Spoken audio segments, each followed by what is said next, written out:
EASL hosted an event in Brussels on the 4th of December. Can you tell us about it? It was focusing on non-communicable diseases.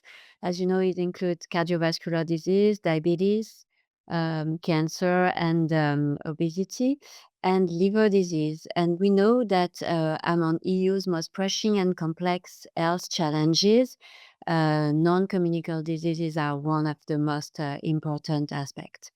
So last December, on the 4th, EASL hosted a policy event focusing on these non-communicable diseases and specifically obesity and liver health, asking the question, can the UE turn the tide at the International Press Center in Brussels?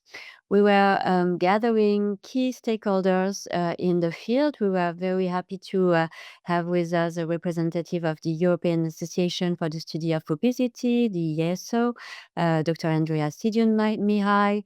We also welcome a patient representative from the European Liver Patients Association, Dr. and Professor Gamal Shiha.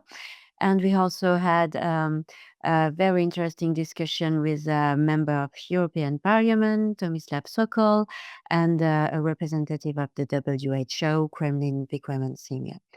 This was a hybrid conference, and what we really aimed to do was to shine a light on the often ignored liver health and try to understand and examine how we can strengthen this response to non-communicable diseases, but making sure that we integrate liver health and especially steatotic liver disease in a more holistic approach in policy. Which strategies are most effective for addressing obesity and other key risk factors? As you know, liver health is absolutely essential in the global metabolic picture. The liver is a key organ that is a regulator of the metabolism, and it can be very quickly impaired in the setting of other metabolic diseases such as obesity, type 2 diabetes. But we also know that the liver health, especially when the liver is impaired, it can also worsen the prognostic of all these metabolic diseases, including obesity, type 2 diabetes, but also is one of the driver of the cardiovascular disease, and including also liver cancer, but also extra hepatic cancer. So liver health is absolutely essential, and what we were discussing is how we can actually put forward early detection, which is key if we want to prevent advanced liver diseases. And we were trying to see how we can implement that in this aspect and policy. And there are actually two parts that can be that was addressed during this policy event. We were discussing how obesity, liver disease, and other metabolic disorder actually are addressed in a clinical setting. And obviously, we are also discussing about key discrepancy that we see in the policy spaces that we would like to improve. There's also new approaches, diagnostic in liver disease and phenotyping in obesity, which is important, especially if we want to target the most vulnerable population. I'm thinking about people with low socioeconomic income, but also young population that needs to be better screened and diagnosed. And we talked also about how many policy plans will be potentially not adequate to really address the development and the massive understanding that we had over the past decade around metabolic diseases and obesity and its interaction with the liver. And this was really interesting to see two points of view. We had the point of view of a member of European Parliament, Tomislav Sokol, from the aspect of EU competency. Of course, EU has some limitation and limited power within the competency he does have.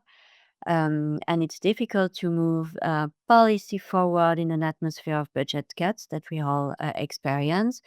But the biggest priority for non-communicable diseases policy at the EU level right now would be front of pack labeling and food labeling. Another aspect, and it was the view of a WHO representative, Kremlin Vikram Singh, was that we are not giving the full benefit of all we know in terms of research and clinical management through the policies, and it doesn't reach to the public. And the answer as to why is that potentially there's still some major conflict of interest, and the strength of the private lobbying and industries is very powerful to slow down the implementation of all these policies. So these are key, really important aspects that we need to address, and it was actually a very interesting discussion. What are your main takeaways from the event?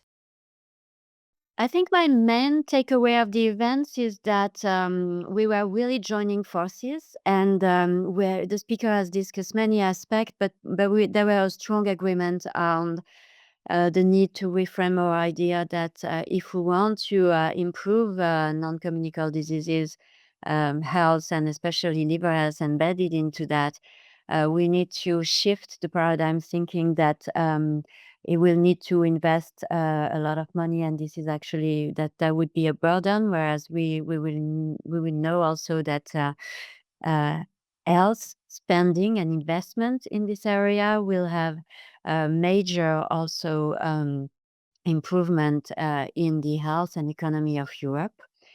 Another aspect is that we think we need to change the perspective, putting too much responsibilities on the shoulder of the individual, whereas we know that there's many aspects that an individual cannot, address on his own, and we need to shy away from addressing commercial interference in this aspect.